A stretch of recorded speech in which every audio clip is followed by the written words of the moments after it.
Hello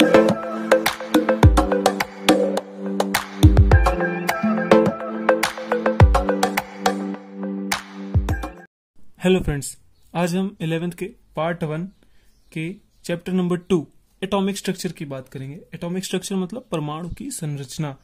तो अब आप सोचिए कि एटॉम्स किसके बने होंगे, मतलब पुराने जमाने में जब, वैसे तो एटॉम की खोज किसने की थी? जॉन डाल्टन ने। तो एटॉम की खोज किसने की? John Dalton.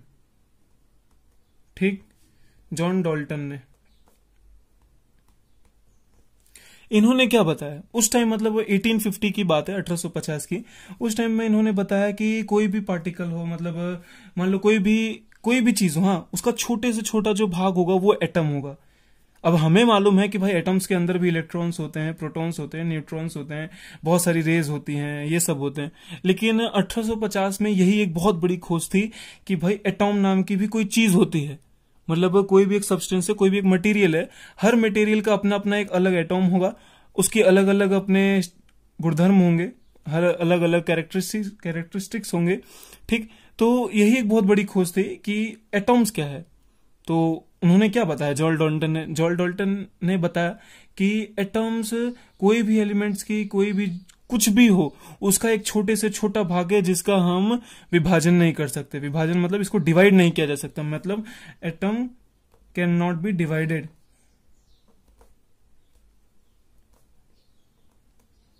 ठीक, उन्होंने ये बताया। अब ये इनकी जो इन्होंने बोला कि एटम्स जो है कि कोई भी एलिमेंट्स का बहुत छोटा भाग है, इसका कोई डिवाइड नहीं किया जा सकता, ये इनकी बात करीब 50-60 साल तक चली। लेकिन भाई अब जैसा हम जानते हैं कि इलेक्ट्रॉन्स भी हैं, प्रोटॉन्स भी हैं, न्यूट्रॉन्स भी हैं, तो किसी न किसी ने खोजा होगा ना। तो एक प्रयोग किए जाते थे, बहुत सारे, मतलब अलग अलग साइंटिस्ट थे, सब अपना अपना प्रयोग करते थे। तो उसी में थे एक जे थॉमसन, जिसने इलेक्ट्रॉन्स की खोज की। जे थॉमसन, इन्होंने इलेक्ट्रॉन्स की खोज की। अब इन्होंने इलेक्ट्रॉन्स की खोज कैसे की? उन्होंने ऐसा कौन सा प्रयोग किया जिससे इन्हें इलेक्ट्रॉन्स के बारे में मालूम पड़ा? तो अब आइए उसे देखते हैं। तो आपको मालूम पड़ा ना, atoms according to John Dalton क्या है कि कोई भी एलिमेंट हो, मान लो कि एल्यूमिनियम होगा, कॉपर होगा, कुछ भी होगा, उसका एक ऐसा छोटे से छोटा भाग जिसका हम डिवाइडेशन नहीं कर सकते, जिसे हम और नहीं काट सकते उसे। ठीक, मतलब इससे ज्यादा इसका छोटा भाग होगा ही नहीं। उनके हिसाब से यही लास्ट स्टेज था कोई भी मटेरियल का। लेकिन हमें पता है यार कि इलेक्ट्रॉन्स भी आए, प्रोटॉन्स भी आए, न्यूट्रॉन्स भी आए। तो अब आइए देखते हैं कि इलेक्ट्रॉन्स की खोज कैसे की, किसने किया, क्या किया। तो इलेक्ट्रॉन्स की खोज तो मैंने आपको बताया जे थॉमसन ने की। अब उन्होंने ऐसा कौन सा तीर मारा कि इनको मालूम पड़ गया कि भाई इलेक्ट्रॉन्स कैसे मिलते हैं। तो आइए वो देखते हैं, डिस्कवरी ऑफ इलेक्ट्रॉन्स। तो ये आप सबसे पहले ये संरचना देखिए, ड्राइंग देखिए। यहां पे एक ट्यूब है जिसके अंदर एक एनोड है और एक कैथोड है। ठीक, ये कैथोड है, ये एनोड है, समझ में आया? तो कैथोड है, ये है, और एनोड है। और ये क्या है? वैक्यूम पंप है। मतलब इसके अकॉर्डिंग इसके सारे हम क्या कर सकते हैं, ये अंदर प्रेशर कम ज्यादा अपने हिसाब से कर सकते हैं। तो इस प्रयोग के लिए, इस प्रैक्टिकल के लिए हमें यहाँ पे जो गैस का जो प्रेशर था उसे हमें बहुत ही कम करना था। तो हमने इस वैक्यूम के सहारे हमने यहाँ पे प्रेशर बहुत कम कर दिया। कितना कर दिया? 0.001 मिलीमीटर ऑफ Hg। ये बहुत ही कम प्रेशर होता है, बहुत ही कम। ये ट्यूब है, हाँ, ये तो हमने जोड़ा है। कैथोड को देखिए यहां से और एनोड को यहां से। अब यहाँ पे हाई वोल्टेज दिया है, इंडक्शन कॉइल है, मतलब ये समझ लीजिए एक टाइप का वोल्टेज दिया है हमने। कितने का? 10,000 वोल्ट का। 10,000 वोल्ट का यहाँ पे हमें वोल्ट, मतलब सोचिए कितना हाई वोल्टेज दिया है। तो अब यहाँ होता क्या है, पहले मैं आपको प्रयोग समझा देता हूँ कि यहाँ हुआ क्या। आपको मालूम है कैथोड से अब देखिए, हमें मालूम है कि कैथोड से इलेक्ट्रॉन्स निकलते हैं, लेकिन उस टाइम के अकॉर्डिंग ऐसा नहीं था। वहां पे जब उन्होंने प्रयोग किया तो उन्होंने देखा कि यहां से कोई रेज निकल रही है। हमें वो रेज दिखती नहीं थी जब ये प्रयोग किया गया ना, तो वो रेज विजिबल नहीं थी। अब उस रेज को देखने के लिए क्या किया कि ये जो एनोड है इसके पीछे एक लेप लगाया गया। मतलब एनोड के पीछे सरफेस पे जिंक सल्फाइड का फ्लुरेंस लगाया गया, जिससे कि जब कोई भी रेज उस पर पड़ती ना, वो चमकीला हो जाता था। चमकीला मतलब चमकने लगता था, जिससे हमें मालूम पड़ता हाँ कुछ इधर पड़ रहा है, कुछ इधर पड़ तो रहा, तभी ना। अब समझ में आ रहा है कि नहीं? पहले तो ये सोचिए, ये किस लिए लगा है कि कैथोड से हमें मालूम है, आज के टाइम पे मालूम है कि इलेक्ट्रॉन्स निकलते हैं, लेकिन उन्हें क्या मालूम था कि इलेक्ट्रॉन से कि क्या है। उनके हिसाब से कुछ तो निकल रहा था, कोई रेज निकल रही थी। ठीक, इनविजिबल कैथोड रेज निकल रही थी उनके हिसाब से। क्योंकि कैथोड से निकल रही थी, कोई रेज निकल रही थी, इसलिए उन्होंने नाम दिया कैथोड रेज। अब वो उन्हें कैसे मालूम पड़ा कि रेज निकल रहे हैं, कुछ निकल रहा है उसमें से? तो यहाँ पे उन्होंने एक लेप लगाया जिंक सल्फाइड का, जिससे कि उस पर रेस जब पड़ी तो वो चमकने लगा। ठीक, अब आप सोच रहे होंगे कि सामने एनोड है तो कैसे रेस के पास गई, मतलब कैसे यहाँ पे आई रेज?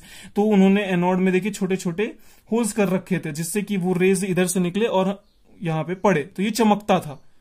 तो इससे उन्हें ये मालूम पड़ा कि भाई कुछ तो है जो निकल रहा है कैथोड से, है ना। अब सोचिए प्रेशर भी बहुत कम है, प्रेशर भी बहुत ही कम है, अंदर जो कोई भी गैस होगी, समझिए मैं अभी मटेरियल का नाम नहीं ले रहा कि यहाँ कौन सा कैथोड है, कौन सा एनोड है, मतलब कौन से मटेरियल्स के बने हैं, कौन सी गैस अंदर है, लेकिन यहाँ कोई भी गैस थी, एक कोई भी मान लीजिए आप अपने हिसाब से, कोई भी एक गैस थी, बहुत ही लो प्रेशर पे थी, 0.001 मिलीमीटर ऑफ एचजी, ये प्रेशर का मापने का वो है मात्रक। ठीक, समझ में आया? तो अब यहाँ क्या हुआ कि रेज निकली, एनोड पे गई। अब ये एनोड पे गई क्यों, पता है? अब एनोड क्या होता है, पॉजिटिव चार्ज होता है, वो क्या करेगा, ये मान लीजिए कैथोड है, ये एनोड है, अब एनोड इसको अपनी ओर खींचेगा, क्योंकि पॉजिटिव है, हमेशा इलेक्ट्रॉन्स को खींचेगा ना अपनी ओर, हमें मालूम है इलेक्ट्रॉन्स को खींचेगा। लेकिन जब इन्होंने ये प्रयोग किया ना, तो यहाँ पे ये जो एनोड था, ये इन रेस को अपनी ओर खींच रहा था, जिससे इन्हें मालूम पड़ा कि कोई रेस है और ये नेगेटिव चार्ज वाली है। ठीक, ये नेगेटिव चार्ज वाली हैं। तो अब उन्होंने ठीक मालूम पड़ा ना कि ये नेगेटिव चार्ज वाली हैं, तो उन्हें मालूम पड़ा कि ये जो रेज निकल रही हैं वो एक नेगेटिव चार्ज वाली हैं। अब इन रेज की प्रॉपर्टीज क्या थी वो देख लेते हैं एक बार। ये देखिए, दे आर नेगेटिवली चार्ज्ड। ये नेगेटिवली चार्ज थी, इन्हें कैसे मालूम पड़ा? मैं आपको बताया ना कि हमें तो उनको मालूम नहीं था कि यहाँ इलेक्ट्रॉन्स हैं। क्यों? उन्होंने कैसे मालूम पड़ा, उन्होंने कैसे पता लगाया कि ये नेगेटिवली चार्ज है? क्यों? क्योंकि मैंने आपको भी बताया ना, एनोड कैथोड को अपनी ओर खींचता है। कैथोड में मतलब जो पार्टिकल्स होते हैं उन्हें अपनी ओर खींच लेता है, क्योंकि एनोड पॉजिटिव चार्ज है, उसमें भी हाई वोल्टेज। सोचिए एकदम हाई वोल्टेज है कोई चीज और वो खींच रही है कैथोड को, तो कैथोड के जो एलिमेंट्स है, जो अलग अलग रेस थी, पार्टिकल्स थी, इनको अपनी ओर खींच रहा था, अपनी ओर खींच ही रहा था ना एक तरह से। तब उन्हें मालूम पड़ा कि भाई कोई नेगेटिव चार्ज है इधर, जिसे एनोड अपनी ओर खींच रहा है। ठीक, अब अगला देखिए, they possess kinetic energy. Kinetic energy मतलब उनमें मोशन हो रहा था। अब सोचिए ये छोटे छोटे पार्टिकल्स थे, है ना, छोटे रेज निकल रही थी, मतलब छोटे छोटे पार्टिकल्स थे, तो वो अभी कैसे मालूम पड़ा कि काइनेटिक एनर्जी उसमें से पोसेस हो रही है? तो यहाँ पे जो ट्यूब्स है ना, यहाँ पे छोटे छोटे, एकदम छोटे छोटे, मतलब समझ लो एकदम जो हमें दिखाई न दे ऐसे, मतलब हमें ना दिखाई दे, मतलब नैनो ट्यूब से देख सकते हैं, ऐसे छोटे छोटे व्हील्स रखे थे। तो जब ये रेज निकल रही थी ना, तो ये व्हील्स घूम रही थी। इसका मतलब कोई छोटे छोटे पार्टिकल्स थे जो इनसे टकरा रहे थे और व्हील्स को घुमा रहे थे। मैं यहाँ पे आपको थोड़ा जूम करके दिखाता हूँ। मान लीजिए व्हील्स है, ठीक, एक व्हील है, जब इलेक्ट्रॉन्स इन पे पड़ रही थी ना, तो ये व्हील्स घूम रही थी। ठीक, इसका मतलब इनमें काइनेटिक एनर्जी थी, इसीलिए ना ये घूम रही थी। क्योंकि काइनेटिक एनर्जी का फॉर्मूला क्या है, हाफ mv²। m है, मास है, इसका मतलब। और हमें एक चीज क्या मालूम पड़ी, उन रेज की मास थी, they are made up of small particles. वो छोटे छोटे कणों से बने हुए थे। मास ऑफ पार्टिकल, छोटे मतलब छोटे छोटे कणों से बने हुए थे। अब एक अगला टॉपिक, अगला पॉइंट क्या है, दे ट्रैवल इन स्ट्रेट लाइन। मतलब वो एक ही लाइन में निकल रही थी, मतलब ये अगर कैथोड है तो एक ही डायरेक्शन में, एक ही लाइंस में वो निकले जा रही थी। ठीक, डायरेक्ट एनोड पे पड़ रही थी, एनोड में जो छेद से उधर से डायरेक्ट इस पे पड़ रही थी, तो यहाँ पे चमकीला रंग आया। तो उन्हें मालूम पड़ा कि कुछ है इधर से जो कैथोड से निकल रहा है और वो नेगेटिवली चार्ज है। क्यों? क्योंकि एनोड उन्हें अपनी ओर खींच रहा है, ये हाई पोटेंशियल था। तो अब ये छोटे छोटे अब ये जो रेस थी वो छोटे छोटे कणों से बनी थी। तो उन जो कणों का नाम रखा गया ना, उन स्मॉल पार्टिकल्स का जो नाम रखा गया वो इलेक्ट्रॉन्स रखा गया। समझ में आया? ये प्रयोग फैराडे ने किया था, लेकिन इलेक्ट्रॉन्स की खोज जे थॉमसन ने की है। तो समझ में आया ना कि क्या हुआ कि भाई हमने एक हाई पोटेंशियल से चार्ज लगाया तो ये एनोड था, इसने कैथोड के पार्टिकल्स को अपनी ओर खींचा। वो हमें मालूम है ये इलेक्ट्रॉन्स निकल रहे हैं, लेकिन उस टाइम पे उन्हें क्या मालूम पड़ा कि कैथोड है, तो यहां से कैथोड रेज निकल रही हैं। अब वो छोटे छोटे पार्टिकल से बनी है, वो उन्हें कैसे मालूम पड़ा? क्योंकि मोशन में जो छोटे छोटे व्हील्स थे, ये व्हील्स जो थे उन्हें घुमा रही थी, तो उन्हें मालूम पड़ा कि ये छोटे छोटे पार्टिकल्स हैं इनमें। वो पार्टिकल्स को उन्होंने इलेक्ट्रॉन्स कहा। इसके सहारे जो वैक्यूम पंप है उसके सहारे उन्होंने यहाँ का प्रेशर वेरी लो रखा। वेरी लो मतलब कितना रखा? 0.001 mm ऑफ Hg। ठीक, तो इन कैथोड रेस को ही, जो इनके छोटे छोटे पार्टिकल्स थे, उन्हें ही इलेक्ट्रॉन्स कहा गया। ठीक, अब इनके प्रॉपर्टीज ही मैंने आपको बताया कि नेगेटिवली चार्ज हैं। तो कैसे मालूम पड़ा? क्योंकि एनोड उन्हें खींच रहा है। They possess kinetic energy. Kinetic energy हमें मालूम पड़ रही है कि इनमें है। कैसे? क्योंकि वो छोटे छोटे व्हील्स को घुमा रही हैं, ये व्हील से इनको रोटेट करा दे रही हैं। इसका मतलब रोटेट कैसे करें, मान लो इस पे कोई पार्टिकल्स पड़ेंगे तभी नहीं घूमेंगी, पार्टिकल्स जब इनमें पड़ेंगे तभी ये घूमेंगी ना।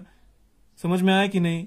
इसका मतलब इनके अंदर काइनेटिक एनर्जी भी थी, ये मोशन कर रही थी, ये जो पार्टिकल्स थे कैथोड रेस के अंदर वो मोशन कर रही थी। तो इसका मतलब उन्हें मालूम पड़ा जो पार्टिकल्स है वो मूव भी कर रही हैं, मोशन कर रही हैं, इसका मतलब उनमें काइनेटिक एनर्जी है। फिर they travel in straight line, वो एक ही लाइन में जा रही थी। They are made up of small particles, small particles से, अब देखो उनमें मास है तभी तो वो व्हील्स को घुमा रही थी, व्हील्स को कभी कब घुमा पाएंगी जब उनमें कोई मास हो। अब ये जैसे मास है कोई छोटा सा, ये इस बड़े व्हील्स को, मान लो यहां मैंने बड़ा दिखाया, ये इस बड़े व्हील से जब टकराएगी तभी नहीं घूमेगा, मतलब कुछ तो था ना इनमें मास, इसका मतलब कि they are made up of small particles. समझ में आया? अब ऐसा समझिए, मान लीजिए पूरा पूरा ट्यूब है, हाँ, यहां पे मैं इलेक्ट्रोड्स लगा देता हूं, प्लेट्स लगा देता हूं इलेक्ट्रोड्स की। तो अब इससे भी क्या मालूम पड़ता है, जब इनमें से इलेक्ट्रॉन्स मतलब जो कैथोड रेज निकल रही थी जो कि नेगेटिवली चार्ज थी, वो क्या होती है, मान लो या इधर लगा दिया, इधर लगा दिया, कहीं पे भी हमने लगा दी कैथोड, ये प्लेट्स लगा दी इलेक्ट्रोड्स की, तो क्या जो ये जो नेगेटिव, अब ये कैसे मालूम पड़ता है, तो ये रेज जो थी ना वो ऑटोमेटिक पॉजिटिव प्लेट्स की ओर आकर्षित हो रही थी, आकर्षित मतलब उनकी ओर मूव हो रही थी। ठीक, नहीं समझ में आया तो एक मिनट देखिए, ये देखिए, मतलब स्टार्टिंग में तो रेज सीधे जा रही थी, लेकिन जब हमने प्लेट्स लगाई ना, ये प्लेट्स लगाई ना, तो मान लीजिए पॉजिटिव प्लेट्स है, पॉजिटिव टर्मिनल है, ये नेगेटिव टर्मिनल है, तो ये जो रेज थी ना ये ऑटोमेटिक थोड़ी झुकने लगी इनके साइड ऐसे ऐसे झुकने लगी। इसका मतलब कि ये हमें पता चल गया इससे कि ये क्या है, नेगेटिवली चार्ज हैं। ठीक, तो इसका एक और गुणधर्म बना कि भाई जब इन्हें इलेक्ट्रोड्स के बीच में रखा जाता है तो ये उनकी वजह से मूव हो जाती हैं, मतलब इनपे की इनका गुणधर्म लागू होता है, और चुंबकीय गुणधर्म भी इन पे लागू होता है। जब इन्हें हम मैग्नेटिक फील्ड में रखते हैं तो भी ये किसी एक की ओर आकर्षित हो जाती हैं। तो उम्मीद करता हूं कि आपको ये समझ में आया होगा कि इलेक्ट्रॉन्स कैसे बने। तो आप तो खाली प्रयोग याद रखिए, आपकी बुक्स में वैसे उसके गुणधर्म दिए गए हैं, आप पढ़ेंगे ना, मैंने आपको जैसा प्रयोग बताया ना, आपको उसके अकॉर्डिंग आपको उनके गुणधर्म जो है समझ में आ जाएंगे। तो आज के लिए बस इतना ही करते हैं, नेक्स्ट टॉपिक में आपको बताऊंगा कल क्या होगा, इसी के आगे होगा। तो ये फर्स्ट सेम का सेकेंड चैप्टर था एटॉमिक स्ट्रक्चर, जिसमें मैंने आपको बताया कि इलेक्ट्रॉन्स कैसे बने। तो उम्मीद करता हूं आपको ये वीडियो अच्छा लगा होगा, तो तब तक के लिए बने रहिए। अगर आपको ये वीडियो अच्छा लगा हो तो please share, like and subscribe. Bye bye.